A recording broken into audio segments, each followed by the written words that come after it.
Hello everybody, here's another video. I'll show you how to do some basic phasor math with complex numbers with a calculator. I have a simple problem on the left side here. I have just find the total impedance. I have two parallel components. One of them is given in the polar form, one of them is given in rectangular form. And I'll solve it using my calculator. I'll show you these steps. So, right now, I have the two components in parallel. So Z total is equal to 5 angle 30 degrees, 2 minus 2j. So this is just my parallel, I'll call it components equation. 5 angle 30 degrees plus 2 minus 2j. Now, how do I do this? Well, I don't really want to do it by hand, too many steps. I'll use my calculator. I have the Casio FX991EX. I used this all throughout my undergrad. It worked fairly well. It can do 4x4 matrices, and it can do complex numbers. I know this model isn't the most recent one anymore. There's a newer one. Check whichever one you have. I'll give you basic instructions for the one I have. So I'm starting off just with a regular number mode. So there's nothing special here. What I'm going to do is turn it to complex mode.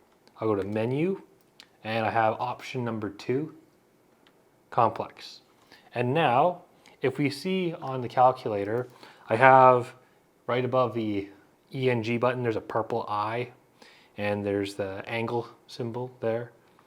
Well, if I type it, I get I, and if I do shift, I get the angle symbols. So I have my equation here. I can enter it directly into my calculator as is. Shift 30 times 2 minus 2. To get j, I just press the j.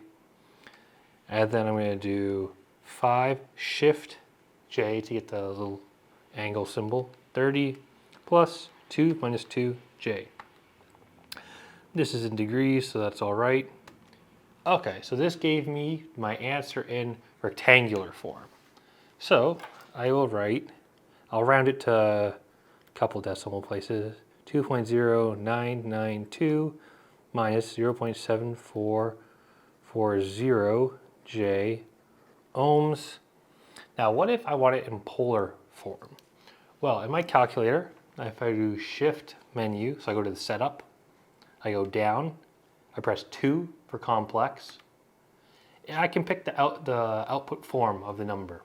So I'm going to pick number 2 to switch to polar. Now, if I press equals, and I'll do S to D just so I can make it all more visible. This is equal to 2.2272 angle negative 19.5163 degrees ohms. And there you go. That's our final answer. And that's how you do it with a calculator. Stay tuned for my next video. I'll do something with a power factor. Have a good one.